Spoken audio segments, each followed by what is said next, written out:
U.S. Senator James Lankford of Oklahoma. He's up for re-election in 2022. And he has a challenger in the Republican primary who is running against him purely and solely on the grounds that Lankford was wrong to vote in the end to certify the election result the night of January 6th. Because he ultimately voted to certify the election result, to declare that Joe Biden had in fact won the election, Senator Lankford should therefore be ousted from the Senate. And not only is he facing that primary challenge in his reelection fight in Oklahoma, the remarkable thing here is that the chairman of the state Republican Party in Oklahoma has endorsed that challenger.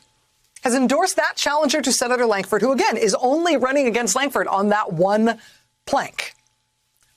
The state Republican Party chairman of Oklahoma just spoke at a rally for the guy who is trying to unseat Republican U.S. Senator James Lankford, specifically because he voted to certify the election.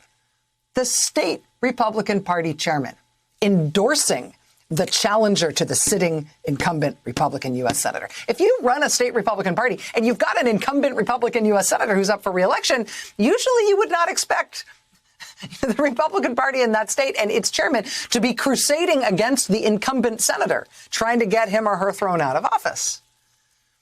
Usually, that's how it works, for obvious reasons. But 6 months on from the Capitol attack today, what we've got now is a Republican Party that does that.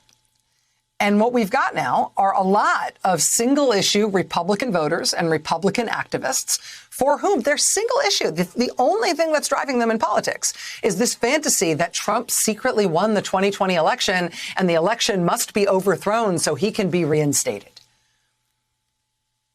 It has turned the state Republican Party in Oklahoma against their incumbent Republican U.S. Senator as he faces a re-election battle. It's also animating hundreds of Republican campaigns for all sorts of state offices all around the country. Amy Gardner reporting today for the Washington Post, quote, dozens of candidates promoting the baseless notion that the election was rigged are seeking powerful statewide offices such as governor, attorney general, and secretary of state, which would give them authority over the administration of elections. These candidates are running in several of the decisive states where Trump and his allies sought to overturn the outcome and engineer his return to the White House. Quote, of the nearly 700 Republicans who have filed initial paperwork with the FEC to run next year for either the U.S. Senate or the House of Representatives, at least a third of those 700 Republican candidates have embraced Trump's false claims about his defeat. At least a third of them. So at the center of the stage, there's Republicans, in fact, right? Republican-controlled state legislatures across the country restricting voting rights and Republican governors across the country signing those new restrictions into law. Democrats apparently powerless among themselves to decide that it's worth changing the Senate rules to block that sort of action by the other party. So it's proceeding unimpeded now by the courts with the collapse of the Voting Rights Act, unimpeded by any change in voting laws that the Democrats could agree amongst themselves to enact if they decided it was priority enough and if they decided they would change the Senate rules to get it done. So center stage, Republicans are getting this done. They are, in a draconian way, rolling back voting rights. They're also changing election laws to give partisan state legislators and other partisans more control over the counting of the votes and the election rules and the certification of the vote and disputes after the election. They're seizing the power over elections for partisan Republican actors as well, while they're making it harder for Democratic-leaning voters to cast their vote or have it counted. Right? That's center stage. And that's enough of an emergency when it comes to our democracy, right? But in the wings, the new normal in Republican politics is a demand that newly elected Republicans or credible Republican candidates for office must show a willingness to use their power to overturn elections from here on out. James Lankford facing a primary challenge endorsed by the chairman of the Republican Party in his state by a candidate who is running against him because he didn't use his power to try to overturn the election to keep Trump in office.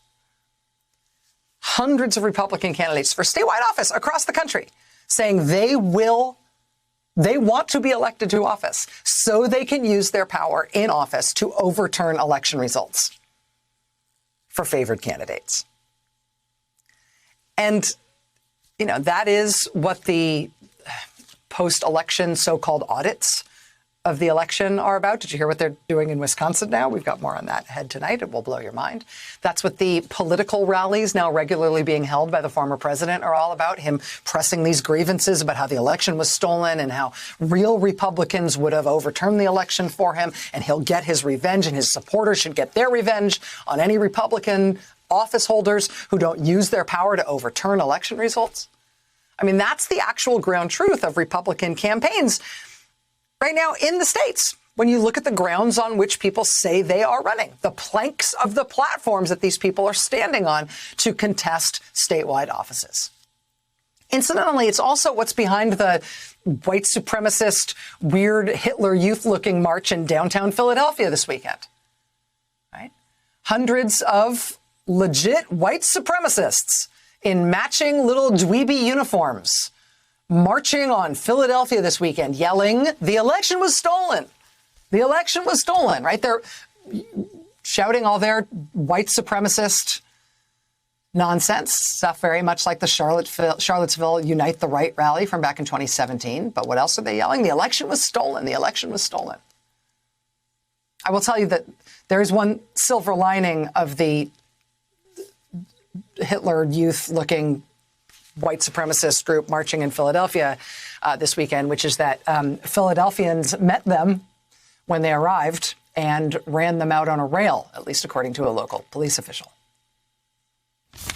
They started engaging with citizens of Philadelphia who were none too happy about some of the things they were saying. Apparently, these males felt threatened, and at one point, somebody in their crowd threw a type of what we believe is a smoke bomb to cover their retreat, and they literally ran away from the people of Philadelphia. They literally ran away from the people of Philadelphia. Yes. Did they look up Philadelphia before they traveled there?